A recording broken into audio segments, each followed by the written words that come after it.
ಇವತ್ತು ಬೆಂಡೆಕಾಯಿ ಫ್ರೈ ಹೆಂಗೆ ಮಾಡೋದು ಅಂತ ನೋಡೋಣ. ಇದು ಚಪಾತಿ ಜೊತೆ ತುಂಬ ಚೆನ್ನಾಗಿರುತ್ತೆ. ಪಲ್ಯ ಥರ ಇಲ್ಲದೆ ಇದು ಒಂಥರ ಫ್ರೈ ಥರ ಇರುತ್ತೆ, ಡೀಪ್ ಫ್ರೈ ಥರ. ಸೊ ನಾನು ಫಸ್ಟು ಬೆಂಡೆಕಾಯಿನ ಚೆನ್ನಾಗಿ ತೊಳೆದುಕೊಂಡು ಒಂದು ಶುಭ್ರವಾದ ಸ್ವಚ್ಛವಾದ ಬಟ್ಟೆಯಲ್ಲಿ ಅದನ್ನು ಫುಲ್ ಡ್ರೈ ಮಾಡಿಕೊಂಡು ಸಣ್ಣ ಸಣ್ಣದಾಗಿ ಹಚ್ಕೊಂಡು ಬಾಣಲೆಯಲ್ಲಿ ಎಣ್ಣೆ ಇಲ್ಲದೆ ಫ್ರೈ ಮಾಡಿಬಿಟ್ಟು ಇಟ್ಟಿದ್ದೀನಿ. ಈ ಥರ ಆಗುತ್ತೆ ಅದು. ಓಕೆ, ಆಮೇಲೆ ಎಣ್ಣೆ ಹಾಕ್ಕೊಂಡು ಈರುಳ್ಳಿ, ಕೊತ್ತಂಬರಿ, ಜಜ್ಜಿದ ಬೆಳ್ಳುಳ್ಳಿ ಹಾಕ್ಕೊಂಡು ಈ ಥರ ಫ್ರೈ ಮಾಡ್ತಾಯಿದ್ದೀನಿ. ಓಕೆ, ಇವಾಗ ಇದಕ್ಕೆ ಈ ಫ್ರೈ ಮಾಡಿರೋ ಇದು ಬೆಂಡೆಕಾಯಿನ ಹಾಕಿಬಿಟ್ಟು ಫುಲ್ ಮಿಕ್ಸ್ ಮಾಡೋಣ. ತುಂಬ ಈಸಿ, ತುಂಬ ಟೇಸ್ಟಿಯಾಗಿರುತ್ತೆ.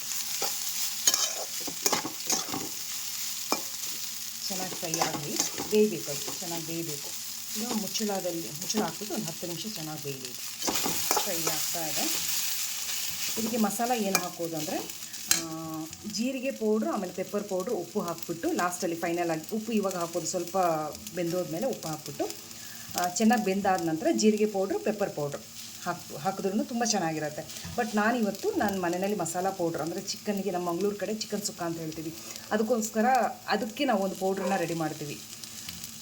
ನೋಡಿ, ಈ ಥರ ಇರುತ್ತೆ. ನಾನು ನೆಕ್ಸ್ಟ್ ವೀಡಿಯೋದಲ್ಲಿ ತೋರಿಸ್ತೀನಿ ಹೆಂಗೆ ಮಾಡೋದು. ಒಂದು ಸರಿ ಮಾಡಿಬಿಟ್ಟು ಸ್ಟೋರ್ ಮಾಡಿ ಇಟ್ಕೊಂಡ್ರೆ ನೀವು 1 ತಿಂಗಳ ತನಕ ಏನೂ ಆಗೋಲ್ಲ. ನಾನು ವಾರಕ್ಕೊಂದು ಸರಿ ಇದನ್ನು ಮಾಡಿ ರೆಡಿ ಮಾಡಿ ಇಟ್ಕೋತೀನಿ. ಇದಕ್ಕೆ ಬೇಕಾಗಿರೋ ಐಟಮ್ಸ್ಗಳು ತುಂಬಾ ಇದೆ, ನೆಕ್ಸ್ಟ್ ವೀಡಿಯೋದಲ್ಲಿ ಹೇಳ್ತೀನಿ. ಸ್ಮೆಲ್ ನೋಡಿದ್ರೇ ನಿಮಗೆ ಅಷ್ಟು ಚೆನ್ನಾಗಿರುತ್ತೆ. ಓಕೆ, ಇದನ್ನು ಫೈನಲಾಗಿ ಇದನ್ನೊಂದು ಹಾಕ್ಬಿಟ್ಟು ಒಂದು 5 ಮಿನಿಟ್ಸ್ ಹಾಕಿದ್ರೆ ಸಾಕು, ಸೂಪರಾಗಿ ರೆಡಿ ಆಗುತ್ತೆ.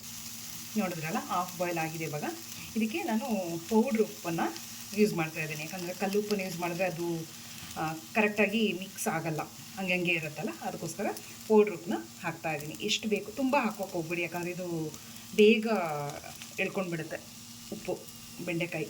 ಸೊ ಸ್ವಲ್ಪ ಎಷ್ಟು ಬೇಕಷ್ಟು ಉಪ್ಪನ್ನು ಹಾಕ್ಬಿಟ್ಟು ಮುಚ್ಚಳ ಹಾಕ್ಬಿಟ್ಟು ಬೇಯಿಸಿ ಒಂದು 50% ಬೆಂದಾದಮೇಲೆ ಉಪ್ಪು ಹಾಕಿ, ಅವಾಗ ಇನ್ನೂ ಬೆಟ್ರಾಗಿರುತ್ತೆ. ನೋಡಿದ್ರಲ್ಲ, ಡೀಪ್ ಫ್ರೈ ಆಗಿದೆ. ಇವಾಗ ಬಂದ್ಬಿಟ್ಟು ಈ ಮಸಾಲ ಪೌಡ್ರನ್ನ ಇಷ್ಟೂ ಬೇಕಾಗಿಲ್ಲ. ಆ್ಯಕ್ಚುಲಿ ಕ್ವಾಂಟಿಟಿ ಕಮ್ಮಿ ಇದೆಯಲ್ಲ, ಇಷ್ಟು ಸಾಕು.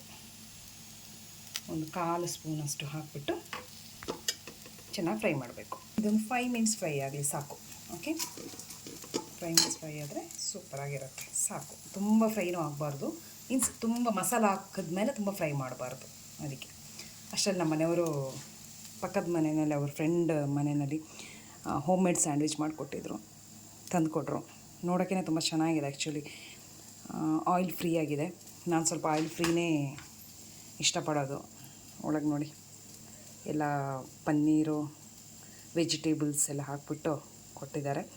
Thank you. ನೆಕ್ಸ್ಟ್ ವೀಡಿಯೋದಲ್ಲಿ ಅವ್ರ ಹತ್ರ ಕೇಳಿಬಿಟ್ಟು ಇದನ್ನು ಪೋಸ್ಟ್ ಮಾಡ್ತೀನಿ. Thank you friends. ಇವಾಗ 5 ಮಿನಿಟ್ಸ್ ಆಯಿತು, ಫುಲ್ ಡೀಪ್ ಫ್ರೈ ಆಗಿದೆ.